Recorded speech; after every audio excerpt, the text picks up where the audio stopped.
Hello दोस्तों, स्वागत है आप सभी के अपने यूट्यूब चैनल में। दोस्तों, पानी, कोयले से बिजली बनती है, लेकिन बहुत कम लोग यह बात जानते हैं कि हवा से भी बिजली बनाई जा सकती है। जी हाँ दोस्तों, इस वीडियो में आपको पूरे विस्तार से लाइव दिखाएंगे कि हवा से बिजली कैसे बनाई जाती है। दोस्तों, लेकिन सबसे पहले आपको यहाँ पर लाल रंग का सब्सक्राइब का बटन दिख रहा होगा, उसको दबा दो और बेल आइकन को प्रेस कर दो ताकि हमारी आपको वीडियो आने वाली हमेशा मिलते रहे। दोस्तों, हवा से बिजली बनने के लिए पवन चक्की यानी विंड टरबाइन का इस्तेमाल किया जाता है। विंड टरबाइन या फिर पवन चक्की हवा की बहुत सारी ऊर्जा को बिजली में बदल सकती है। दोस्तों, एक पवन चक्की में 3 ब्लेड लगे होते हैं जो 40 से लेकर 7 फुट तक होते हैं। दोस्तों, जैसे हवा इन लहरों से टकराती है तो यह ब्लेड घूमने लगती है और यह ब्लेड जो है एक डिवाइस की तरह पर गियर बॉक्स से जुड़े होते हैं। यह गियर बॉक्स बिल्कुल साइकिल के पैडल और गियर जैसा काम करता है। जैसे हम साइकिल के पैडल को घुमाते हैं और गियर और चैन की वजह से साइकिल का पहिया तेज घूमने लगता है, वैसे ही पवन की चक्की के ब्लेड धीरे धीरे घूमने से भी गियर बॉक्स आगे जनरेटर की सांप को तेजी से घुमाता है और जनरेटर की सांप के तेजी से घूमने के कारण बिजली पैदा होती है। दोस्तों, यह बिजली जो है आगे तारों के द्वारा ट्रांसफार्मर तक पहुंचा सकती है। दोस्तों, ट्रांसफार्मर आगे उस पावर को बिजली घर तक भेज देता है और इसी तरह से दोस्तों हम 300 पवन चक्की की एक साथ पहाड़ी और समुद्री इलाकों में लगाकर कई हजार वोल्ट तक बिजली पैदा कर सकते हैं। दोस्तों, पवन चक्की के गियर बॉक्स के सेट के पास एक एनीमोमीटर लगा होता है जो हवा की दिशा को पहचान कर पवन की चक्की के ब्लेड को हवा की दिशा में घुमा देता है। फिर यह प्रॉब्लम नहीं होती कि हवा किस दिशा में चल रही है। हवा चाहे किसी भी दिशा में चलने लगे, लेकिन पवन की चक्की में मौजूद एनीमोमीटर पवन चक्की के ब्लेड वाली असेंबली को हवा की दिशा में घुमा देता है और फिर पवन चक्की के ब्लेड हवा की दिशा में घूम जाते हैं। दोस्तों, ऐसा नहीं हो तो ये हवा के प्रेशर से इसकी ब्लेड जो है वो टूटने की संभावना हमेशा होती है। दोस्तों, लगातार बिजली पैदा करते रहते हैं। दोस्तों, बिजली के आविष्कार से इंसान के रहन सहन और जीने के तरीके में एक क्रांतिकारी बदलाव आया है। और बिजली बनाने के लिए किन मटेरियल्स का इस्तेमाल किया जाता है? दोस्तों, हम सबसे पहले जान ले इसमें कई मटेरियल्स का यूज होता है। जी हाँ दोस्तों, जैसे कोयला है। कोयला सबसे ज़्यादा यूज होता है क्योंकि कोयले से ज़्यादा बिजली बनती है, लेकिन कोयला हमेशा रहने वाला नहीं है। दोस्तों, जरूर कभी ना कभी कोयला एक्सटेंड हो जाएगा। दोस्तों, इसके साथ ही हवा, पानी, सनलाइट जैसे मटेरियल से भी बिजली बनाई जा सकती है। दोस्तों, आप तो ये जानते हैं कोयले, सनलाइट और पानी से बिजली बनाई जाती है। साथ ही हमने पानी पर भी वीडियो बना दिया है, तो लिंक डिस्क्रिप्शन में जाके देख सकते हो। दोस्तों, क्या आपने सोचा है कि पवन चक्की भी बिजली तैयार करती है? दोस्तों, ये कभी सोचने वाली बात है कि हवा से बिजली कैसे बनाई जा सकती है। दोस्तों, इस वीडियो में यही जानेंगे। दोस्तों, बिजली कैसे बनाई जाती है, हवा से बिजली बनाना कितना मुश्किल है और साथ ही ये भी बताएंगे कि हवा दूसरे मटेरियल के मुकाबले इलेक्ट्रिसिटी प्रोडक्शन के लिए कितने फायदेमंद है।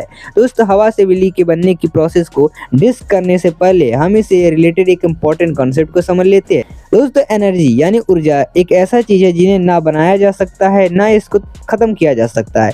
इसे सिर्फ एक फॉर्म के दूसरे फॉर्म में बदला जा सकता है और इसी कॉन्सेप्ट का यूज किया जाता है। दोस्तों, हवा से बिजली के उत्पादन में हवा का वहन होती है, जिसके कारण उसमें काइनेटिक एनर्जी होती है। इस काइनेटिक एनर्जी को विंड टरबाइन मैकेनिकल एनर्जी में कन्वर्ट करती है, जिसे फिर एक जनरेटर इलेक्ट्रिकल एनर्जी में कन्वर्ट कर देता है। दोस्तों, हवा से बिजली बनाने की प्रोसेस हम 2 पार्ट्स में समझ सकते हैं। इसके पहले पार्ट में विंड टरबाइन यानी कि पवन चक्की का सेटअप करना, जबकि दूसरे क्षेत्र में इसका वर्किंग प्रोसेस शामिल है।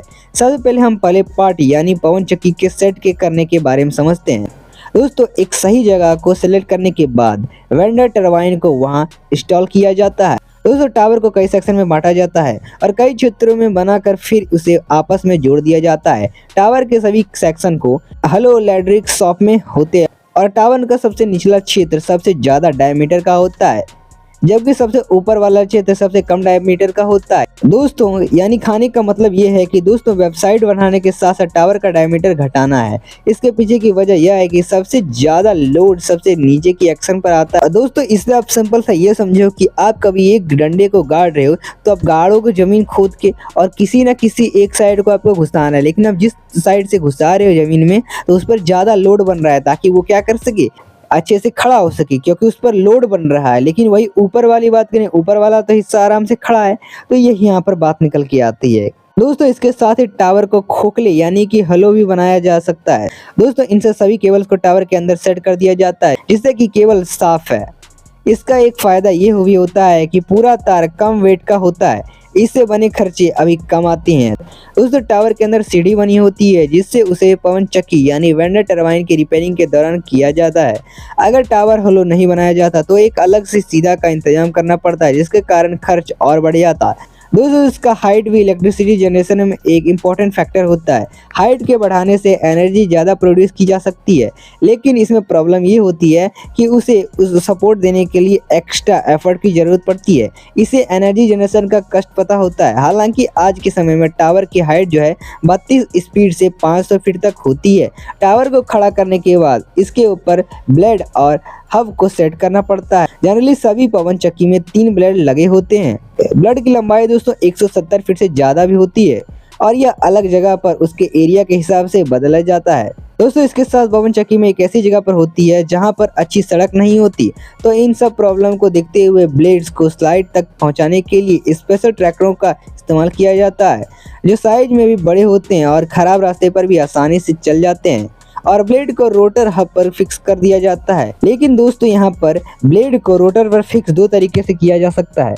पहले तरीका में रोड को तीनों प्लेट्स को फिक्स करके फिर उसे तार के ट्रब पर ट्रेन की मदद से फिट पहुंचाया जा सकता है, जबकि दूसरे तरीके से पहले रोटर को टावर के टॉप पर ले जाकर फिट कर दिया जाता है, फिर उसके बाद एक एक ब्लेड को क्रेन की मदद से रोटर में फिट किया जा सकता है। दोस्तों, वही हम बात करें जब हमारी पवन चक्की जमीन पर लग सकती है और अच्छी खासी बिजली उत्पादन कर सकती है, लेकिन इसको अब पानी में भी क्यों बनाया जा रहा है। दोस्तों, हम बात कर लें तो हमारी पानी यानी हमारी समुद्र में भी इस टावर को खड़ा किया जा रहा है। दोस्तों, इस विंड टरबाइन को इसलिए खड़ा किया जा रहा है क्योंकि जमीन के मुकाबले पानी में ज़्यादा हवा चलती है और पानी में हवा ज़्यादा चलती है, इससे दोस्तों ज़्यादा जो है बिजली उत्पादन हो सकती है।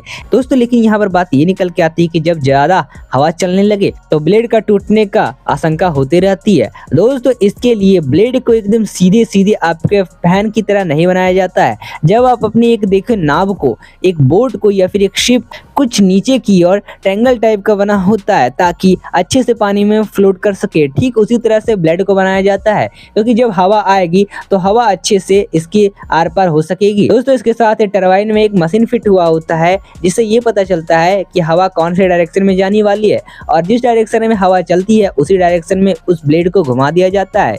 तो आखिर ये थी पूरी बिजली बनाने की प्रोसेस। अगर ये वीडियो आपको पसंद आई तो वीडियो को लाइक करें, चैनल पर नए चैनल को सब्सक्राइब करें।